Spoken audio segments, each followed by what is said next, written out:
Hello बंधुरा सबाई केमन आছেন आशा करी सबाई भालो आছেন। बंधुरा आज आमी पनीरेर रेसिपि करब। एर आगे आमी भिडियो दिएछि आबारो दिए दिচ্ছি पनीर बाटार मसाला करब। तार जोन्नो कड़ाइয়ের মধ্যে तेल गरम होते देব। तेलटा आमादेर गरम হয়ে গেছে। এর মধ্যে সামান্য একটু হলুদ দিয়ে দিয়েছি যাতে গায়ে ছিটেটা না আসে। এবার আমি এর মধ্যে এক এক করে পনিরগুলো দেব আর সুন্দর করে লাল লাল করে ভেজে নেব। পনিরগুলো আমি লাল লাল করে ভেজে এইভাবে তুলে নেব থালার মধ্যে। পনিরগুলো আমার সব ভাজা হয়ে গেছে। এর মধ্যে গোটা গরম মশলা দিয়ে দেবো, এলাচ, দারচিনি, লং আছে আর গোলমরিচ আছে। 2 সেকেন্ড রেখে এর মধ্যে আমি আদা বাটা আর লঙ্কা বাটাটা দিয়ে দেব। আদা বাটা লঙ্কা বাটাটা ভালো করে ভেজে নিয়েছি।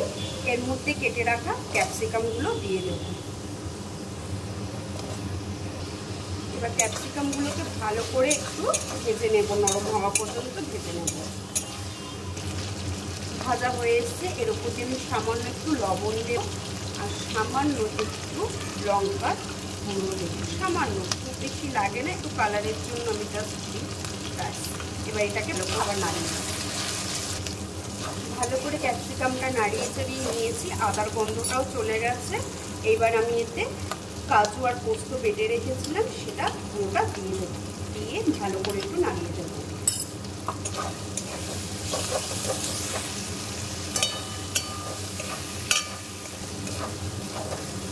পোস্তটাও দিয়ে একটু 2 মিনিট নাড়িয়ে নিয়েছি। এবার এর মধ্যে আমি আগে দিয়ে জাল দিয়ে রেখেছিলাম সেটাকেও দিয়ে দেবো। কোনো ঝামেলাই নেই, খুব সুন্দর হয়, খুব তাড়াতাড়িও হয়ে যায়। আমি বলবো রেস্টুরেন্টের বাটার পনির খাওয়ার চেয়ে ঘরে করে খাওয়া অনেক বেটার। দুধটায় যখন এরকম বলক চলে এসছে, ধরে নিয়েছে, তখন পনিরগুলো, ভেজে রাখা পনিরগুলো আমি সব দিয়ে দেব। দিয়ে ভালো করে নাড়িয়ে এবার এর ওপর বাটার দেব। বাটারটার পরিমাণটা অনেকটাই থাকে, বাটারটা বেশি করে আমি দিই, কারণ বাটার পনির মশলা তো বাটারটা বেশি করেই দিই। এই যে এত বড় বাটারের পিস একটা দিয়ে দিয়েছি। এবার এটা গলতে দেব, ঢাকনা চাপা দিয়ে রেখে দেব। আর এখন সামান্য একটু চিনি দিয়ে দেব। চিনিটা একটু লাগে আন্দাজ মতন, একটু মিষ্টি মিষ্টি ঝাল ঝাল নুন হয়। নুন চিনি ঝালটা ঠিকঠাক থাকলে খেতে খুব সুন্দর লাগে। এবার বাটারটা গলতে দেব ঢাকনা। এবার এটাকে আমি ঢেকে দেবো ঢাকনা দিয়ে। এবার ঢাকনাটা খুলে নেব। দেখছেন প্রায় হয়ে এসছে। এবার আবারও এতটা মতন বাটার আমি ওপর দিয়ে আবারও দিয়ে দেবো। বন্ধুরা, বাইরে ওই 200-250 টাকা দিয়ে বাটার পনির মশলা খাওয়ার চেয়ে ঘরে এইভাবে করে নেওয়াটা খুব ভালো। শরীরও ভালো থাকবে, হেলথটা ঠিক থাকে সবসময়ের জন্য ঘরের খাবারে, আর পরিমাণটাও বেশি পাওয়া যায়। বাইরে না খেয়ে শান্তি নেই, কারণ দাম বেশি, জিনিস কম, তারপর বাসি খাবার, পোকাওয়ালা খাবার অনেক কিছু দেখা যায়। বাবা, তার দিয়ে ঘরে বানিয়ে খাওয়া ভালো। দেখছেন কত সুন্দর কালার এসছে, কত সুন্দর হয়েছে। এই দুধটা একটু শুকালেই আমার পনির বাটার মশলা রেডি। এর মধ্যে আরও একটু বাটার আমি দেবো, একটু পরে দেবো, সেটা নামানোর সময়। বন্ধুরা, দেখতেই পাচ্ছেন আমি গ্রেভিটা এতটা রাখবো। যার যেরকম ইচ্ছা গ্রেভিটা রাখবেন, কারোর আর একটু বেশি লাগলে দুধটা দিয়ে বাড়িয়ে নিতে পারেন।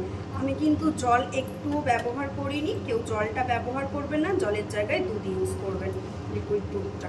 আমি কিন্তু এই পর্যায়ে আরও এতটা বাটার দিয়ে দেবো। এটা দিয়ে আমি ঢেকে দেব আর বন্ধ করে দেবো। রেডি আমার বাটার পনির মশলা। এটাকে এবার আমি ঢাকনা দিয়ে ঢেকে দেব। 2-3 মিনিট রেখে দিয়েছি। গ্যাসটা এবার বন্ধ করে দিলাম। এই যে বাটার গলে তরকারি রং এরকম চলে এসেছে। তো দেখতেই পাচ্ছি, এটাকে ঢেকে রাখবো আরও 2 মিনিট। বাটারটা একটু গলে চেপে দেবো। এই যে বন্ধুরা, রেডি হয়ে গেছে। ওপর দিয়ে আমি আরেকটু বাটার এভাবে দিয়ে রেখে দেবো। গরম এটা গলে যাবে আর খেতে খুব সুন্দর লাগবে। কার কার রেসিপিটা ভালো লেগেছে আমাকে অবশ্যই কমেন্ট করে জানাবেন। কেমন হয়েছে জানাবেন। Thank you.